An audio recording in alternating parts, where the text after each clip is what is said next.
Bishop Kukah, a very corrosive bishop who knows how to use grammar strategically, threw some strategic shots at President Bola Ahmed Tinubu, and the shots went straight. Kukah is one of the highly respected and most sought after bishop clergymen with iota of substantial integrity and unquestionable character, impeccable character across the nation.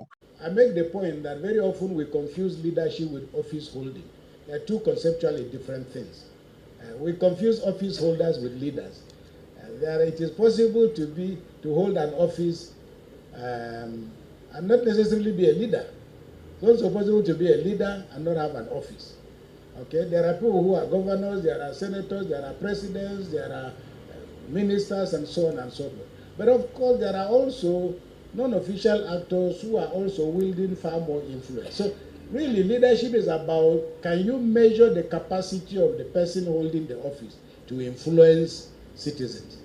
And of course, it's almost like the case of a parent. You ask yourself, you send your child to England, you send your child to Lagos, is there anything you've left with that child that in the middle of the night, this child will not go to sleep until she has said her prayers, because my mommy will not be happy just thinking or knowing that I haven't said my prayers. So essentially, leadership is about office. But of course, when we talk about the environment that we are in, I think there are a few questions we need to ask. And as I said, I don't have the time to go through the things that we need to go through. But Nigerians agonize. If we can only get leadership right. Chinua Achebe said, problem with Nigeria fairly and squarely is a problem of leadership. But it was easy to lead. In those days when we had regions and provinces and so on, when we had only few people who had gone to school. Yaya Kwande, Ambassador Yaya Kwande, I read his biography. It was very, very interesting. One of the things he said, which stuck with me in his biography, was that he decided that he and his cousin must go to school. And the one thing they wanted to learn by going to school is how to abuse in English. That was all they wanted to do. So at a time when there were a few people going to school and few people with certificates and few people with university degrees and so on, it was easy to understand. My cousin went to the University of Maiduguri, and in my village, the only university anybody ever heard about was ABU, Zaria. And my cousin met Yangan when I got a girlfriend, and the girl was not very educated, but she wrote him a letter. He just said, Mr. Philip Jato, ABU, Maiduguri. Because that was, ABU was just another name for a university. But when you fast forward now and see how far we have come, that schools are everywhere, universities are everywhere, and that Nigeria has about 274 or so universities across board, then you can appreciate why it is difficult in an environment like this to talk about leadership as if somehow we are all gathering around a man who has all the education. Things have moved on.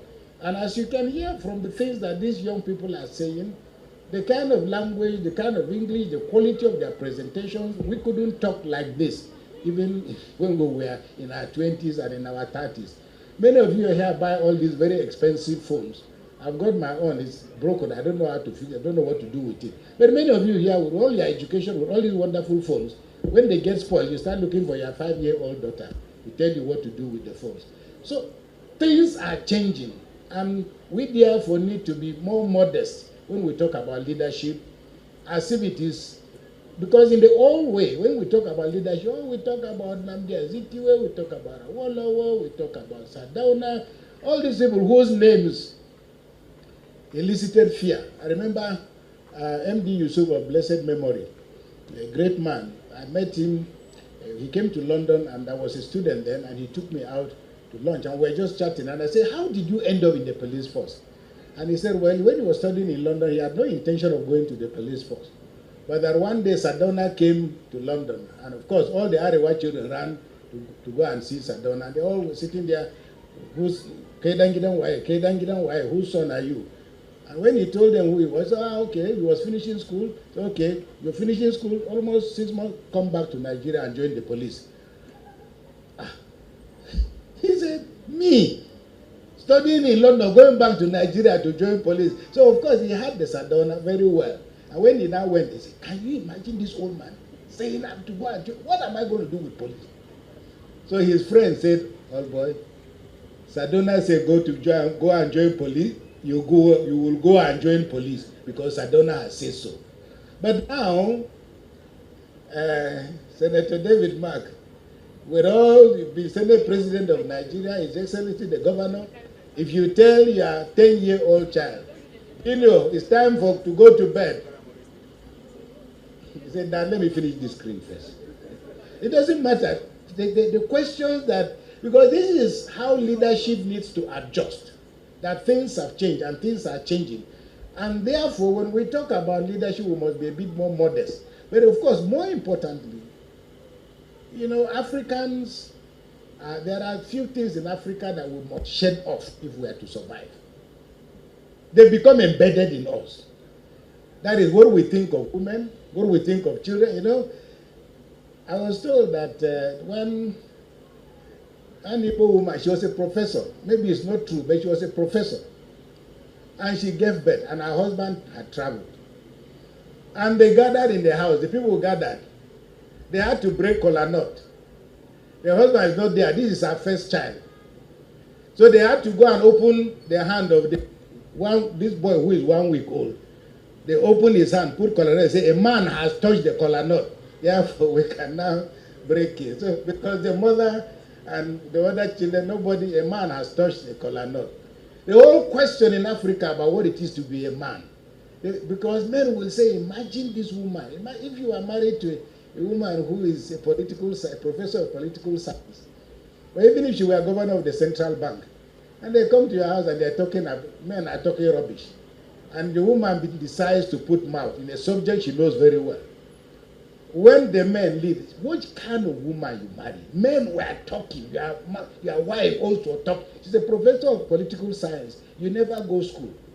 You may just be a trader. She's governor of the central bank. But as Africans, how can woman put mouth when men are talking? We have to readjust. Now, different environments call for different perceptions of leadership. And it really depends, because there are many systems of government. You go do political science 101, they will tell you. And you have a choice. Do you want to practice monarchy? In which case, it is only you do blood tests. To be a leader, you do blood tests. So if your father is blood, that determines who will succeed his father. It's not knowledge. Okay? If you run a plutocracy, that is a system of government in which only those with money can participate in government. That is a plutocracy, government for rich people, I mean, of course, I'm sure by the time I finish, you will know the one that fits Nigeria. We don't have any system, but we have like mixture in a salad plate. So if you can practice feudalism, in which case it's about those with landed property and so on and so forth. Or you can practice kleptocracy, that is government for thieves and by thieves. So, you know, ability to steal becomes a determining factor in whether you can participate. Then, of course, you have oligarchy, you have authoritarianism, you've got all kinds of systems, and they survive around the world. But then, Churchill said something. He said, all these systems of government have been tried, they've been tested, but Churchill said that the world has chosen democracy. It's the worst form of government, except for others. That is, other systems have been tried and they've been tested, they're not found to be working. Democracy, with its imperfection, approximates what is society because it gives people the freedom to be able to make some choices. And of course, when we look around the world, somebody like Mother Teresa, for example, who was one of the most powerful women, she didn't have an office, she didn't have she was not a prime minister, she was not a president, but whenever she entered the Vatican, the Pope will stand up to greet her. So I'm making the point, therefore, in a roundabout way, to say that when we talk about leadership in a complex world, we have to figure out which kind of leadership are we talking about and for which kind of environment. Now, Nigeria has greatly changed, but many of us are still nostalgic about a Nigeria that has moved on. And we are thinking, okay, the leaders of yesterday, men are saying, imagine those days when we used to be in the university, we are chopping one chicken. In those days, when we graduated, they were telling us, which job are you going to have? You choose from 3 jobs. Now things have changed. And of course, women are very anxious, and parents are anxious, because I had to settle a quarrel between a woman and her daughter. And of course, she was shouting. This girl was about 17. He was shouting. When I was her age, Bishop asked her when I was her age. I said, who was I to talk to a man? Who was I? I said, Madam, it wasn't that you couldn't talk to a man. There were no mobile phones during your own time. Okay? Nothing has changed. Opportunities have become available. The world has changed. Expectations are the same. And you better just get used to it. That leadership, as we understand it, has come to an end. If we confuse leadership with people who are holding power. For example, if they tell you now that Joe Biden has malaria, something may happen in the American Stock Exchange, but if they tell you that Mark Zuckerberg has malaria, all right, Mark Zuckerberg is not the president of the United States of America, but if he catches malaria, American stock market will shake. So it's not so much about the offices that we hold. Now, I think that the second point I want to make is that we have made a choice to live with democracy.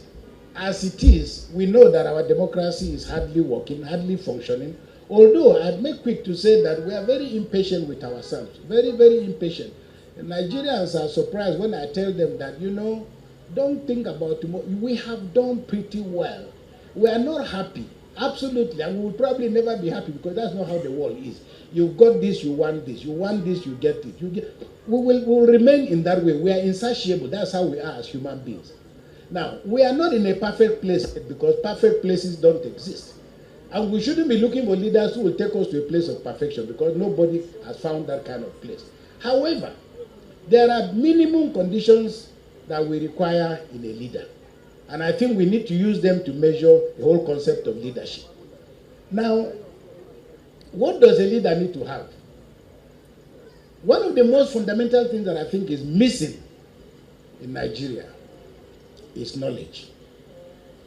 I don't want to bore you, but run through and start from the beginning. And you'll hardly find almost everybody who came to power in Nigeria one was the result of one accident or the other. Okay? Because if you start, okay, President Tinubu, he prepared for it.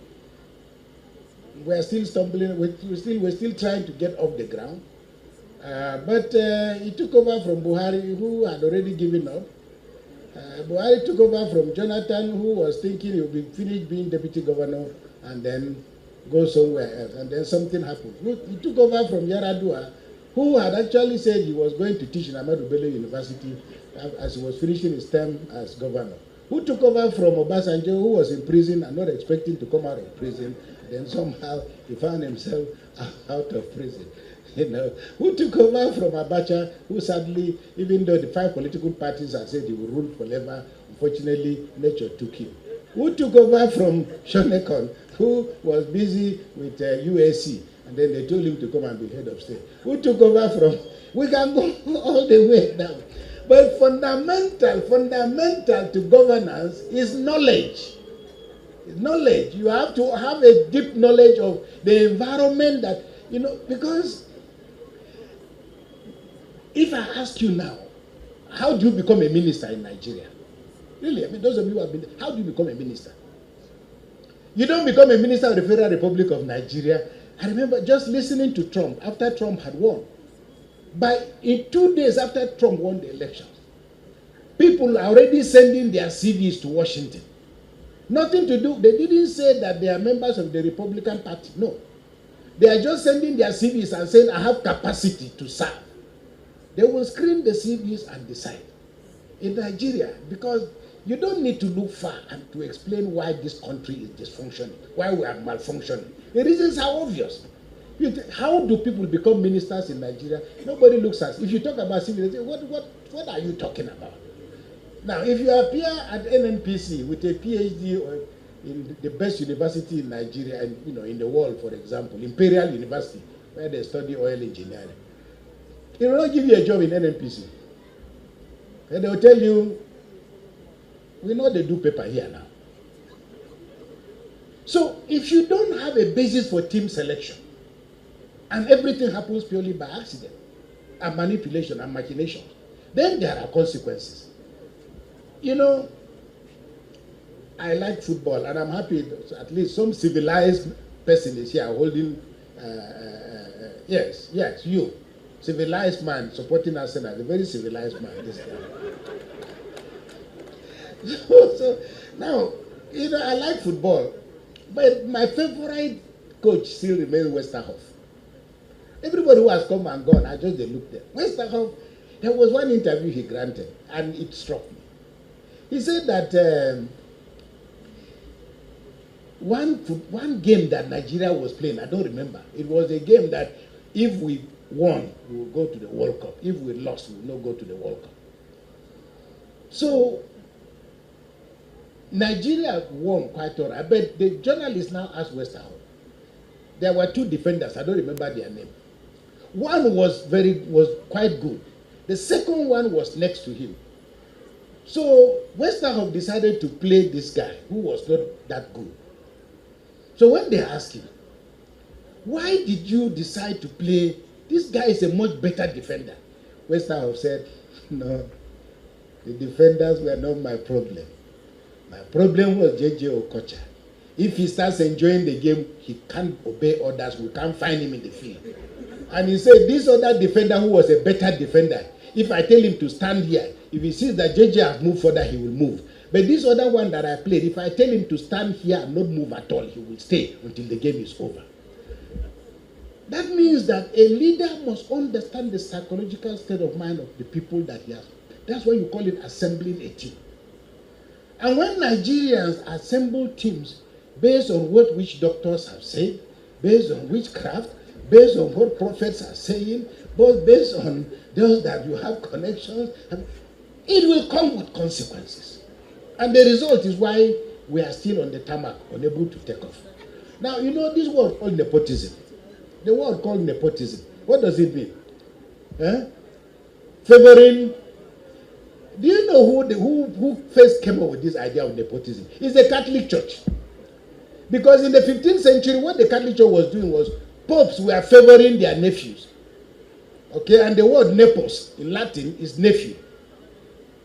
And it went on and on and on because they were the closest to them. Until, of course, like everything else in the Catholic Church, we tried. There's nothing we've not tried, but we found it useless. We had the courage to say, no, it can't be like this. So nepotism has become embedded. But of course, it also speaks to the issues that a leader who lacks confidence, a leader who lacks ability, a leader who has enough limited psychological confidence will fall back on the assumption that blood is thicker than water. And so the more of my brothers I gather around me, the more I gather people who pray like me, who talk like me, who work like me, the more the family secrets will be kept. And this is why we are busy keeping family secrets. This is why Nigeria is where it is today. So I also think leaders must have boldness, they must have courage, they must be humane. A leader also has to be sufficiently patriotic. That is, what things are you ready to die for? Because right now, people who call themselves leaders in Nigeria are prepared to protect themselves. And you can see, I'm sorry to say, you can see, because what I'm telling you is not new. No, the paraphernalia of power, you can see when people who are in power are passing at the risk of all of us. You know, the first armed robber in Nigeria, does anybody remember his name? Oyenusi. You know why Oyenusi became an armed robber? He wore his, what do they call it? Lace that time, white lace, and was going somewhere to go and chop his hair and relax. Then somebody came with a car and splashed mud on him. And the man didn't stop. And the guy said, I must drive a car, by hook or by crook. That's why he decided that, you know, he will take it, whether it means using a gun. So the point I'm making is that if leaders, if you don't have set goals, you will not be able to pick a team that can maximize the plans that you have.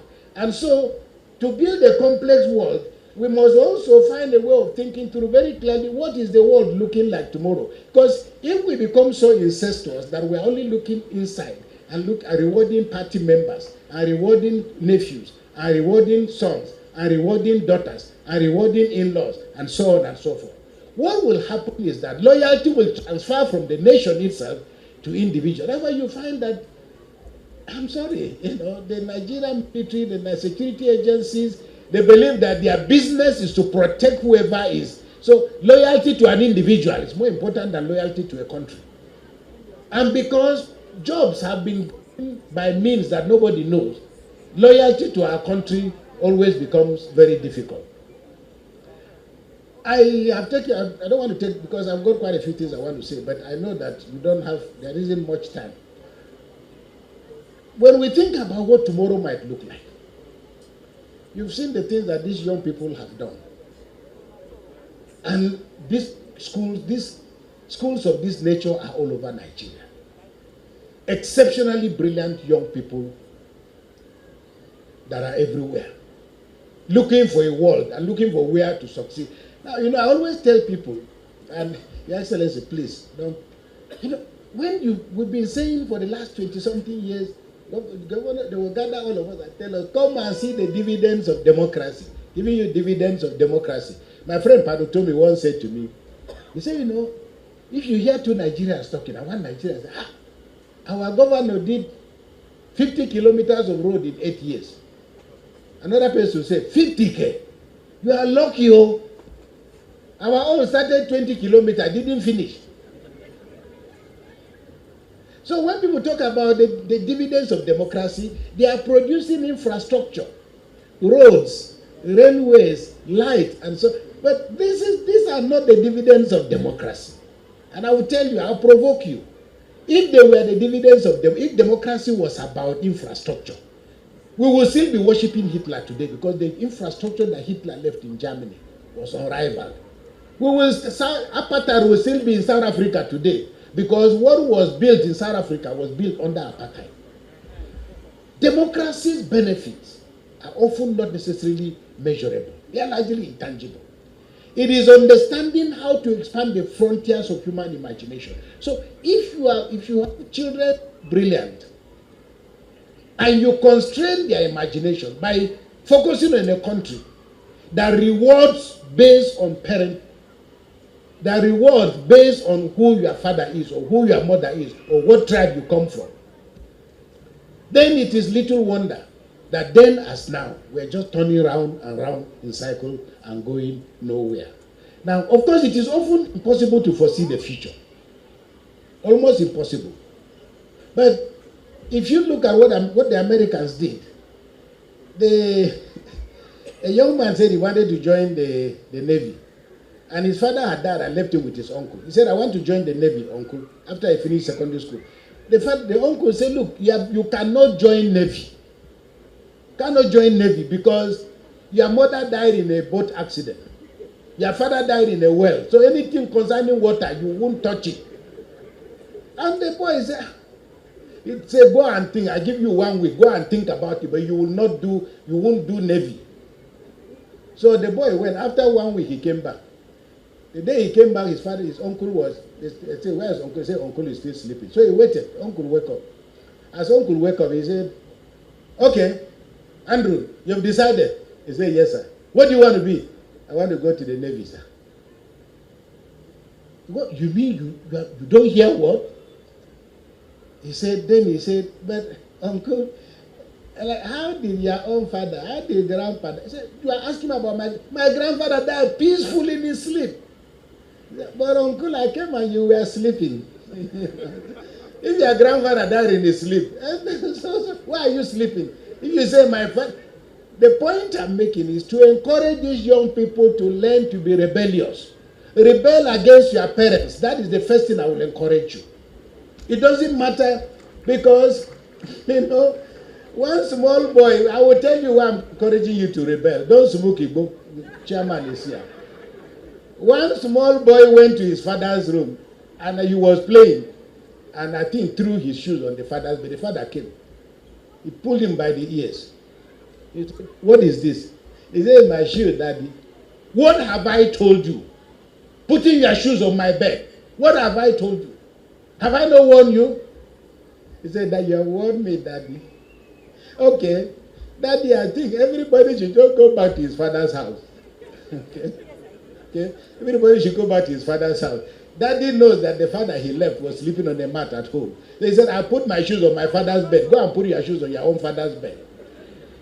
If your ambition is only to be like your father, no matter what his achievements are, to be like your mother, you must be ready to rebel. precisely because it is God that puts his plans into you. Your parents are just instruments. So those of you who believe that you are the one to decide what your children are going to be, and many parents are falling victims to this career choice. And you can see that some of the best men and women, including these generals here, who would probably tell you their parents didn't allow them to join the army because they would die in war. So the point I'm making is talk to your children, encourage your children, find out, but most importantly, support what plans it is that they have in life. I want to, so I said, try and find a way of ending. You know, the great Abraham Lincoln, I have a letter here that Abraham Lincoln wrote for his son, to his son's teacher. The day his son went to school, Abraham Lincoln, the American president. And I'll read it because it's important for parents. A young boy sat for examination. When they came out with his own classmate who was from a poor family, he said, "Oh boy, this exam hard though." And he said, he agreed. He said, "But my father is fixing my result." Okay, he said, "I know I didn't do well, but my father will fix the result." Many parents are busy fixing results for their children. Okay, you want your children to do well, but when it is time for them to study, you are producing and giving them all kinds of toys as a substitute for parenting. Now listen to what Abraham Lincoln said to his teacher, to his son's teacher. This was the first day the child entered school. President of the United States of America. He said, my son starts school today. It is going to be strange and new to him for a while, and I wish you could treat him gently. It is an adventure that might take him across continents. All adventures that probably include wars, tragedy, and sorrow. To live this life will require faith, love, and courage. So, dear teacher, will you please take him by his hand and teach him things that he will have to know, teaching him gently if you can. Teach him that for every enemy there is a friend. He will have to know that all men are not just, that all men are not true. That time there was no Beijing, or this was before Abraham Lincoln, a long time ago, so men includes women. Please be patient. He will have to know that all men are not just and that all men are not true. But teach him also that for every scoundrel there is a hero. For every crooked politician there is a dedicated leader. And it's a long letter. I wouldn't like to finish reading, but let me just end. He says, teach him, if you can, the wonder of books, but also give him time to ponder on the extreme mystery of birds in the sky, bees in the sun, and flowers on the green hill. Teach him to sell his talents and brains. Teach him to sell his talents and brains to the highest bidder, but never to put a price tag on his heart and his soul. Let him have the courage to be impatient. Let him have the patience to be brave. Teach him to have sublime faith in himself, because then he will always have sublime faith in mankind and in God. This is the order, teacher. But see what best you can do. He is such a little nice boy, and he is my son. Now, this is a man who had all the power, but was ready. And I'm saying this because I run schools. I have heard stories of parents punishing teachers for daring to scold or to attempt to punish their children. One young man, and these children will end up as spoiled brats, because one of these spoiled brats got into a university. His father was a big man, so he wanted to chat up one young girl. He looked at her, the girl didn't look at him. Then he went back to her and said, "You don't want to talk to me? Do you know who my father is?" The girl looked at him and said, "Oh, I'm so sorry. You mean your mother didn't tell you?" If your mother didn't tell you who your father is, why are you asking me? But he was trying to intimidate the poor girl because his father was a minister. But he said, if your mother didn't tell you who your father is, why are you asking me? But you will find that children of ministers would like to be ministers in school. Children of senators want to behave like senators. Children of bankers want to behave like bank managers, and so on. But you have to let your children understand that you've gotten to where you are, not by shortcut, but by hard work. Because very often, children think that their parents have done the difficult work for them, and all they have to do is to live up. I can tell you something. My friend Audu Obe said something to me once. He said that the children now, this may include some of you, that the children now, your children, those many of you sitting here, you don't go here. Oh. Say the children call you people landlord. Your sons are calling you landlord because they are waiting to inherit your property. So you parents are just landlords. Finish and go, and let's take over the property. So it is important that beyond just seeking a good education, that these children have a very solid and a firm moral foundation. We know that in places like many people, when we talk of leadership, our minds go to Lee Kuan Yew, they go to Churchill, they go to all kinds of people. But it is important to also understand that America, with all this greatness, didn't start off as great as it is today. But many of us also have studied British colonialism. But please don't forget, the British people didn't just start running around here to come and colonize us. No. The British founded what is called the Royal Geographical Society. It is still alive today in 1830, the Royal Geographical Society.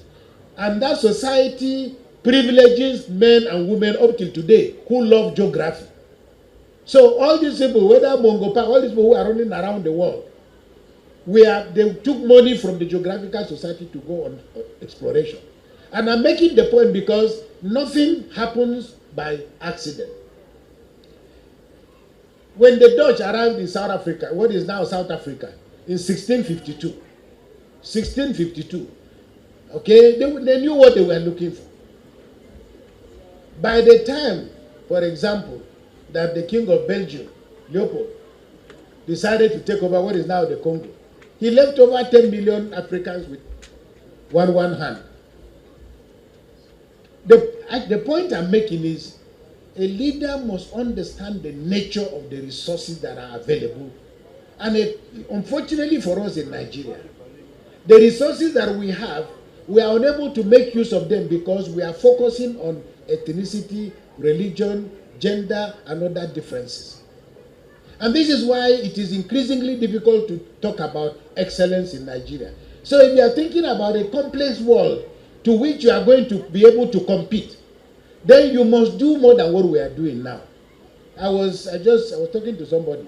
I just finished writing a draft article yesterday about this, our daughter, Kemi Badenoch, who has become the leader of the Conservative Party. I'm surprised that women politicians in Nigeria have said nothing. The Conservative Party is 190 years old this year. 190 years old. The first British woman to ever break through that concrete wall was Margaret Thatcher. She was lucky, she had a husband who was very rich. But in 1975, when she became leader of the Conservative Party, finally became Prime Minister in 1979. Since then, we know what the story is. Others have come after her. But they came under circumstances that are slightly different. Suddenly a black woman with no visible name recognition, let me put it that way. A black woman, the daughter of an immigrant. A young girl who was born in 1980 when I was already doing a master's degree. Suddenly she don't come past us. Now she's gonna be contested for election with nobody behind her except her sheer courage. What are Nigerians doing? Nigerians are busy criticizing and abusing the poor girl at the age of 40. If you are 40 years in Nigeria, you fit contest to be woman leader of PDP or APC. You fit? You don't fit. Who be your husband? Who be your papa? Who they follow you behind? It's a cause for celebration, but I'm disappointed that we're not celebrating. And because we're not celebrating, it's a measure of our lack of appreciation of greatness. But I want to conclude by saying, for those of you who are the young graduates, please, I want to encourage you.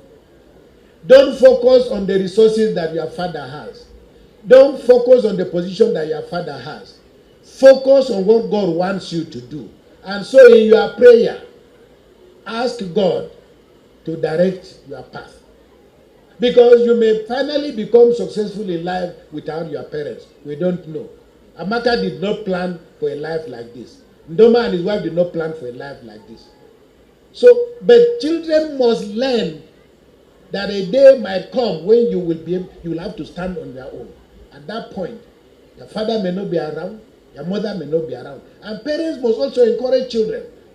Help, and you have to start learning very early.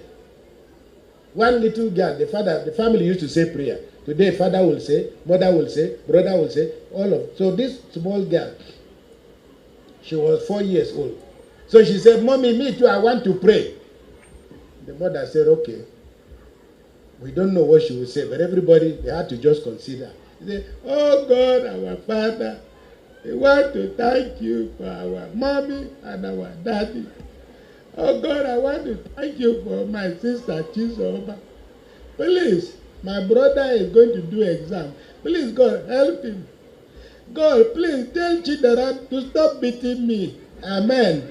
Well, it may sound like a foolish prayer, but that is what, but at least he's beginning to learn. So let your children learn how to do their homework. Let your children begin to learn about discipline. Let them begin to learn about obedience. Because when the child says to the mother, father says do this, say why? Parents say that's the beginning. The rebellion I'm talking about is constructive rebellion in terms of pursuit of your ambition in life. That is what your father wants may not be what you want. So do what you are convinced about. But learn humility.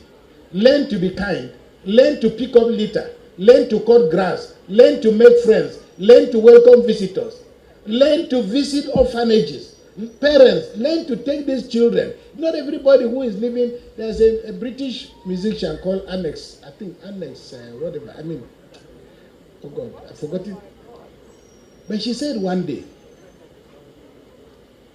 Annie Lennox, that's her name, yes, Annie Lennox. In 1986, I was a student in the UK, and we were doing this Bob Geldof, USA Africa. And she went on television. She said that because her parents were so rich, and her parents used to go to, what do you call this expensive shopping? Harrods, to go and shop. And when she goes to Harrods, she will see children, young children. So she just assumed that every child went to Harrods to shop. She didn't know that there were people who could not enter Harrods because they couldn't afford it. Very often, that especially in these times of desperation and hunger, please try and teach your children what is happening to other children. It may be important to just take your children to Nyanya, drive around them, not to mock other people, but just to know that life is not necessarily what they think it will be. Finally, I want to thank you for giving me this opportunity. I have been likely a bit incoherent, but I hope that by just being here, I've expressed my solidarity with you. There are some of you, sometimes people prepare for leadership, sometimes people get into leadership by others calling them. There are many decent men and women who have refused to enter politics.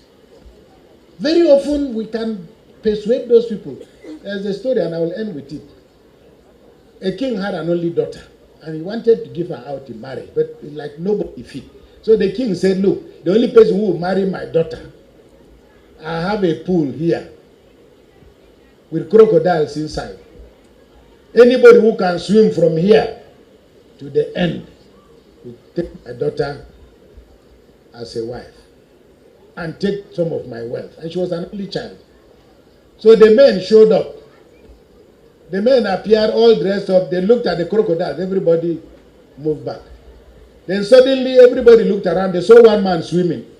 Everybody was looking. The man was swimming and pushing.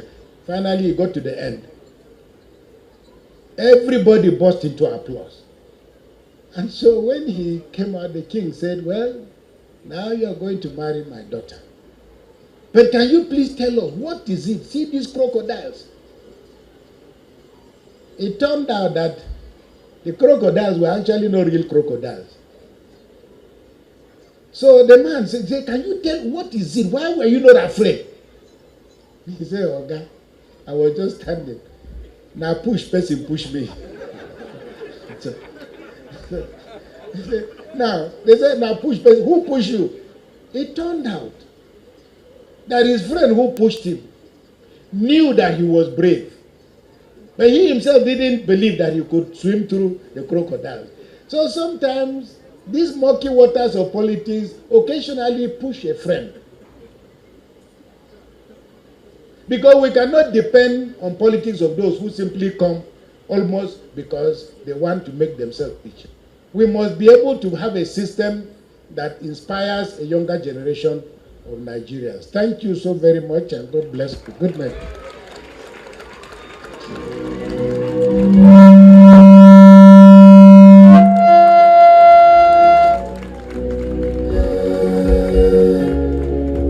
Please, another round of applause.